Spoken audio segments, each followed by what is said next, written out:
Back Kodali Nani మీడియాతో మాట్లాడుతున్నారు. ఇప్పుడు లైవ్ చూద్దాం. ఈ చేసినటువంటి చంద్రబాబు చేసినటువంటి ఈ దుర్మార్గానికి ఈ పాపానికి ఏమన్నా శిక్ష వేస్తే ఆయనకి వేయండి కానీ ఈ రాష్ట్ర ప్రజలకు కానీ దీంట్లో తెలవక ఎవరన్నా సమిధులైతే వాళ్ళని వదిలేయమని చెప్పి 28వ తారీఖున వైఎస్ఆర్ కాంగ్రెస్ పార్టీ నాయకులు కార్యకర్తలు అదేవిధంగా ఆ వెంకటేశ్వర స్వామి భక్తులు మీకు అందుబాటులో ఉన్నటువంటి దేవాలయాల్లో పూజలు చేసి చంద్రబాబు చేసినటువంటి ఈ పాపాలకి చంద్రబాబు చేసినటువంటి ఈ దుర్మార్గానికి చంద్రబాబు దిగజారిపోయినటువంటి ఈ దిగజారుడుతనానికి పశ్చాత్తాపంగా మేమందరం కూడా ఈ రాష్ట్రం సౌభాగ్యంగా ఉండాలని చెప్పి వెంకటేశ్వర స్వామికి కానీ వెంకటేశ్వర స్వామి ప్రసాదానికి కానీ ఎవరూ కూడా హాని చేయలేరు. అది చెయ్యాలన్నటువంటి తలంపు వచ్చినా కూడా చెయ్యవసరంలా తలంపు వచ్చినా కూడా ఆ స్వామే చంద్రబాబు కన్నా మహిమ ఉన్నవాడు, చంద్రబాబు కన్నా ఎక్కువ అధికారం ఉన్నవాడు. చంద్రబాబు లాంటి 1,00,000 మంది చంద్రబాబులు కూడా వెంకటేశ్వర స్వామిని కన్నెత్తి కూడా చూడలేనటువంటి శక్తి సామర్థ్యాలు ఉన్న ఆయన తప్పు ఈ కార్యక్రమంలో ఆయన పేరు అడ్డం పెట్టుకుని ఎవరైతే ఈ దుర్మార్గానికి పాల్పడ్డారో ఆ దేవుడే ఆ వెంకటేశ్వర స్వామి ఆ వ్యక్తి మక్కిలెరకొట్టి ఒక మూల కూర్చోబెట్టే పరిస్థితి త్వరలోనే మనం అందరం చూస్తాం.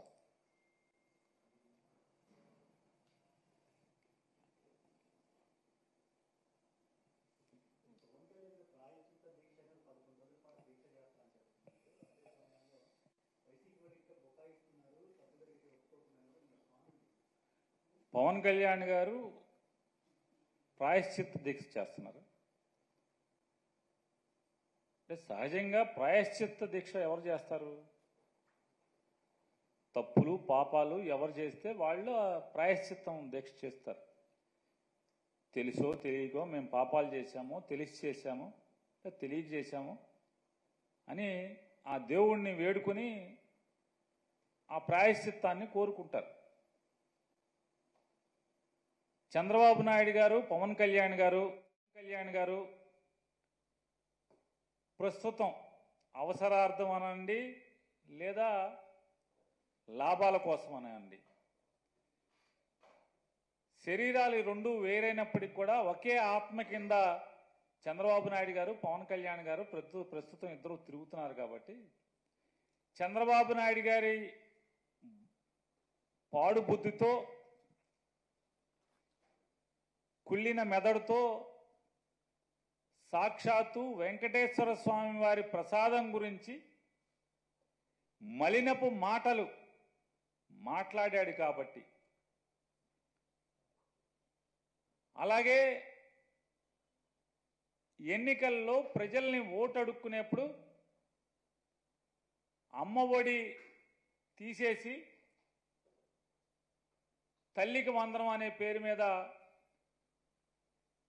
సంవత్సరానికి ఇంట్లో ఎంతమంది పిల్లలు ఉంటే అంతమంది పిల్లలకి డబ్బులు ఇస్తామని, 19 ఏళ్ళు నిండిన దగ్గర నుంచి 59 ఏళ్ల వరకు ఇంట్లో ఉన్నటువంటి ఎంతమంది ఆడబిడ్డలు ఉంటే అంతమందికి కూడా డబ్బులు ఇస్తాం నెల నెల అని చెప్పని, అలాగే చదువుకుని ఉద్యోగం లేక ఖాళీగా ఉన్నటువంటి ప్రతి నిరుద్యోగ యువకుడికి కూడా నెల నెల వేల రూపాయలు డబ్బులు నిరుద్యోగ భృతిస్తామని చెప్పని,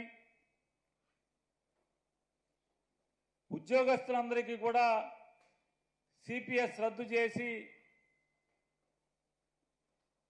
అందరికీ కూడా మంచి లబ్ధి చేకూరుస్తామని చెప్పని వారి గురించి, ఇలా సమాజంలోని ప్రతి ఒక్కరి గురించి అనేక హామీలనిచ్చి ఆడబిడ్డలకు ఉచితంగా బస్సులో తిప్పుతామని చెప్పని అనేక రకాల హామీలు, దాని సూపర్ సిక్స్లు, అలాగే షణ్ముఖ వ్యూహాలు ఇట్లాంటివన్నీ ఇచ్చి మేము జనాల్ని మోసం చేశాము. రాజకీయాల కోసం జగన్మోహన్ రెడ్డి గారిని నిందల పాలు చేయటం కోసం కలియుగ దైవమైనటువంటి వెంకటేశ్వర స్వామి యొక్క ప్రసాదాన్ని కూడా మా మలినపు నాలుకతో తప్పుగా మాట్లాడాము. ప్రజల్లో తప్పుడు ప్రచారాన్ని చేశామని చెప్పని వాళ్ళ అంతరాత్మ దహించుకుపోతుంది. కాబట్టి శరీరాలు వేరుగా ఒకే ఆత్మగా ప్రస్తుతానికి అవసరార్థం ఇద్దరు తిరుగుతున్నటువంటి రీత్యా ఈ గుళ్ళలో మెట్లు కడగటాలు, పసుపు కుంకాలు మెట్లుకు పూయటాలు, లేదా పాప పరిహారాలు, ప్రాయశ్చిత్తాలు, అంతే కదా. పాపాలు ఎవడు చేస్తే వాళ్ళే ప్రాయశ్చిత్తం చేయాలి కదా. అదే దాని అర్థంగా కనపడుతుంది.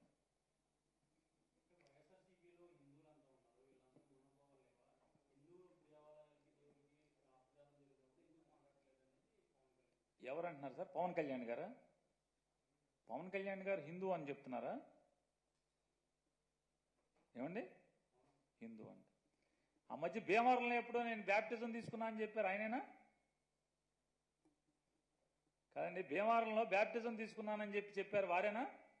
పవన్ కళ్యాణ్ గారు. ఆ పవన్ కళ్యాణ్ గారు, ఈ పవన్ కళ్యాణ్ గారు ఒకళ్ళేనా? ఆ మధ్య ఎప్పుడో ఒక ముస్లిమ్స్ ఇంట్లో టోపీ పెట్టుకుని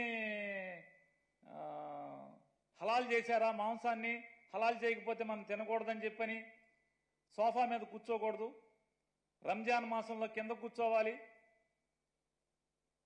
మంది ఇది పెద్ద మాంసమేనా అని చెప్పి గబగబా అడిగి తిన్నారు, ఆయనేనా? పెద్ద మొక్కలని చెప్పి అడిగి తిన్నారు, ఆయనేనా? ఆయనేనా ఈ పవన్ కళ్యాణ్ గారు? జనం మర్చిపోరు ఏది కూడా. పవన్ కళ్యాణ్ గారు మీరు బ్యాప్టిజం తీసుకున్నానని చెప్పి మీరు చెప్పింది ఎవరు మర్చిపోరు. నాకు మతం లేదు, కులం లేదని చెప్పినా మీరు ఎవరు మర్చిపోరు. మీరు రష్యా చర్చిలో యేసు ప్రభువు యొక్క మందిరంలో మోకాళ్ళ మీద మోకాళ్ళ దండేసింది కూడా ఎవరు మర్చిపోరు. మీ పిల్లలకి క్రైస్తవ పేర్లు పెట్టుకున్నా కూడా ఎవరు మర్చిపోరు. తప్పు లేదు, తప్పు అని నేను అంటలా. అంటే మీరు ఇవాళ కొత్తగా శ్రీ వైష్ణవ మతం ఎవరన్నా కొత్తగా పుచ్చుకుంటే ఒంట్లో ఎన్ని భాగాలు ఉంటే అన్ని భాగాలకి నామాలు పెట్టుకున్నా అంటే ఎవడో ఈయనలాంటోడు ఎవడో అట్లా కొత్తగా ఈయన హిందూ మతం తీసుకుని ఉంటాడు. మేమందరం పాత రోజుల నుంచి పుట్టిన కాడి నుంచి హిందువులే మేమందరం కూడా.